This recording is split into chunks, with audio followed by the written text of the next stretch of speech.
Here are 13 places where you can start saving or investing your money in from today, from 2025. You don't have an excuse. The first one is a money market fund. It's my all-time favorite because it's great for an emergency. Here, you can deposit your money anytime. You also have the freedom of withdrawing your money anytime.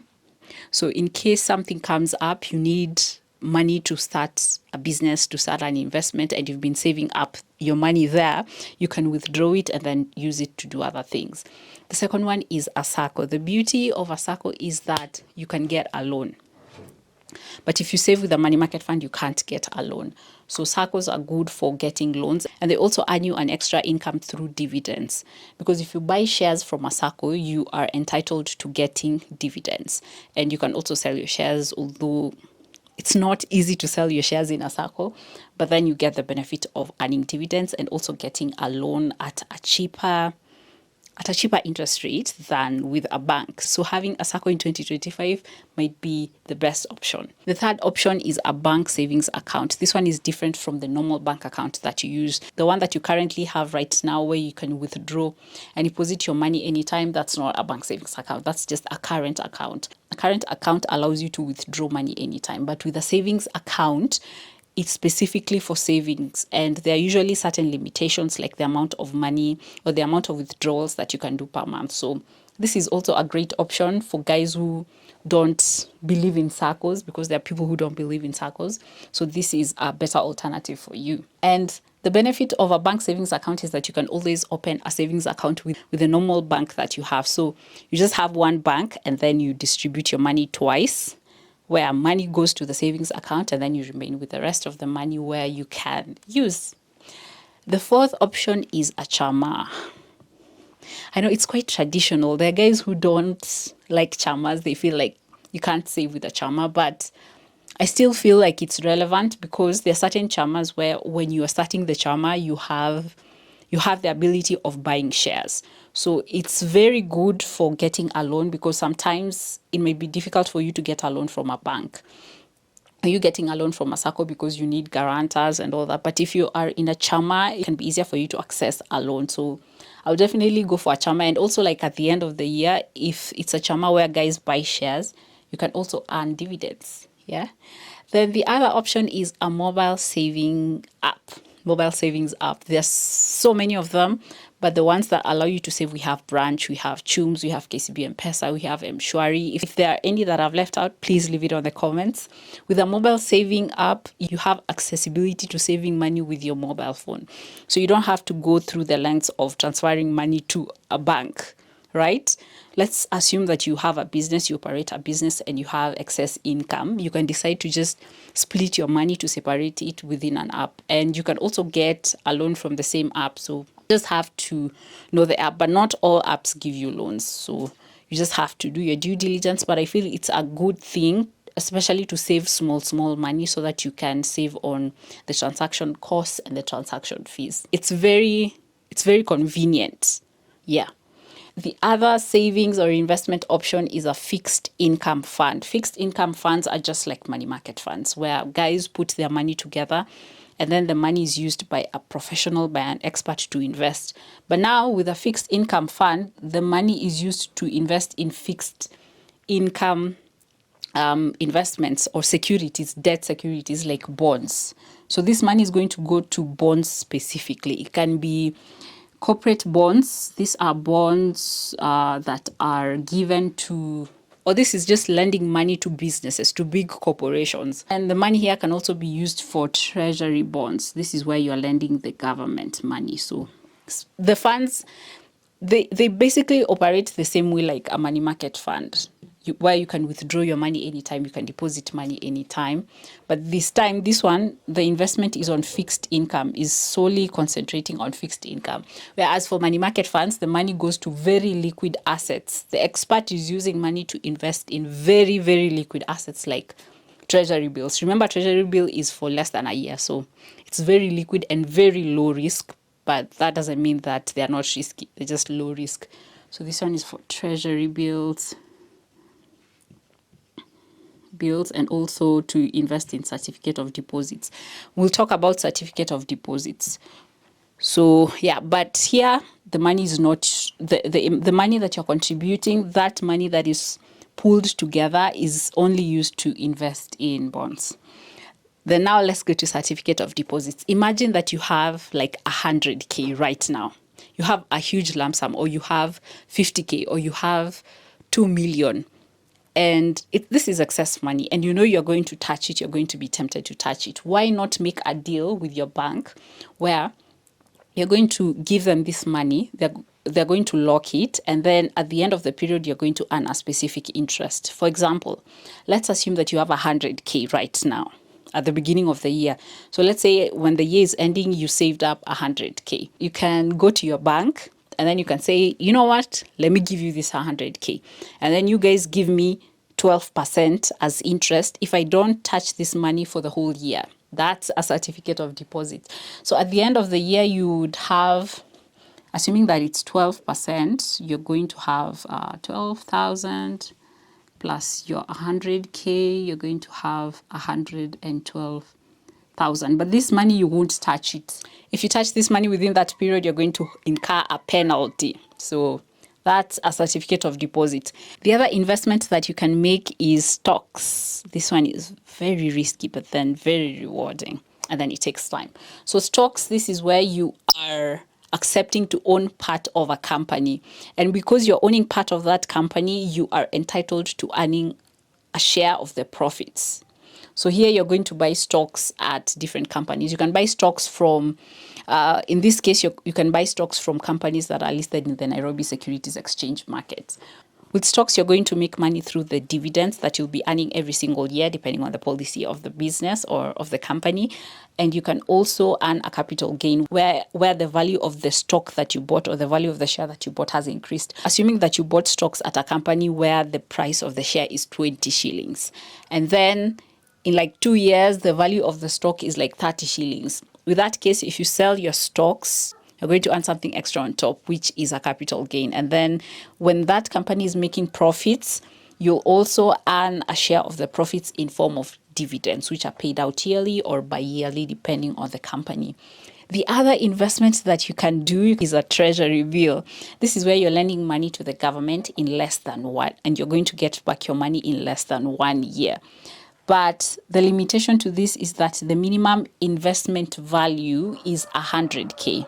If the investment value that you have is less than 100K, that is, you don't have this 100K, you can't do this investment.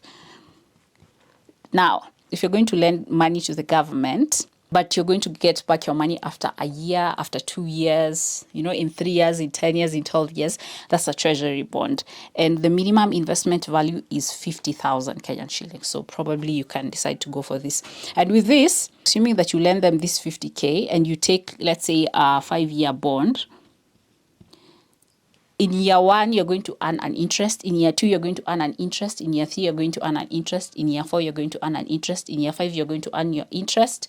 Plus, you'll get this 50K worth of your investment back. So you have to be patient, but each year you'll be earning an interest. The other investment that you can do is REITs, real estate investment trusts. This is where you're becoming an owner, or you're buying a portion of the company that is solely investing in real estate. You are owning units or parts of that real estate company, or that company that is managing real estate. So it necessarily doesn't have to own this real estate. It can be a company that is managing real estate businesses, like a student quarters, something of the sort, or buying property or managing the property. So you're sort of like buying a portion of it. Here you're going to make money through dividends, just like shares.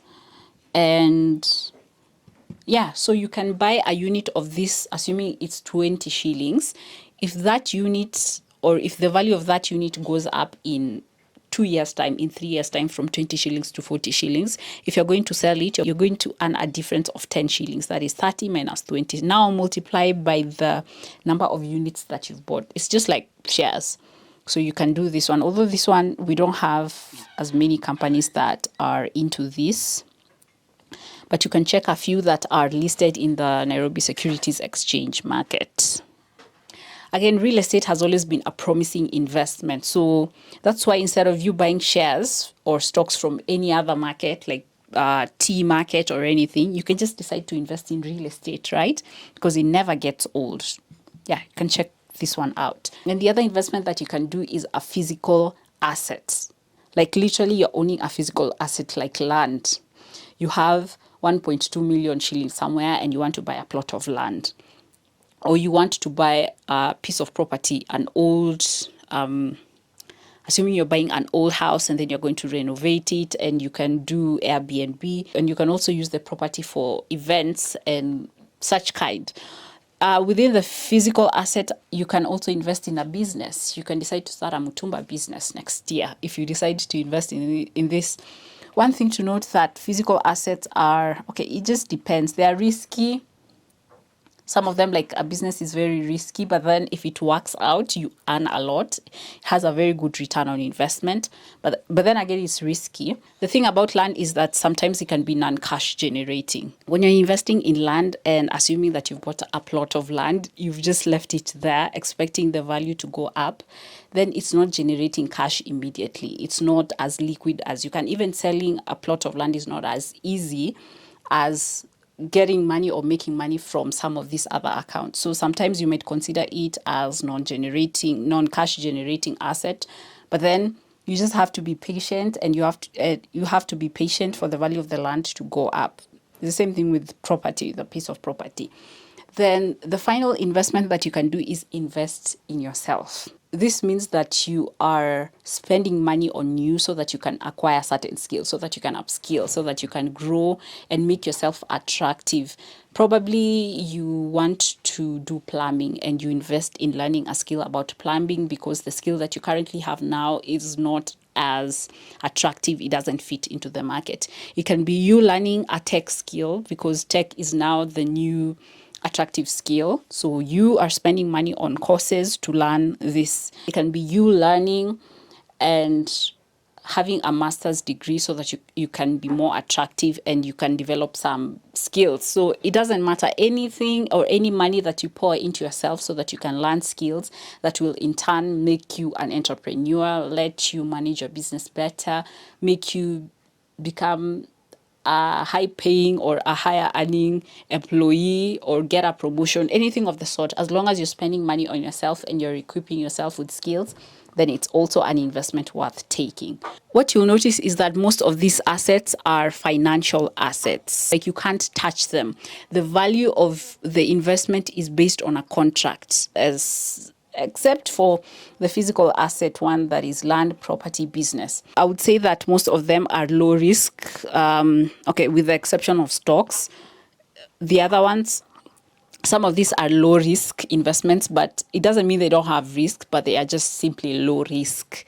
For example, with a money market fund, most of the money is invested in a treasury bill, and a treasury bill is a low risk investment.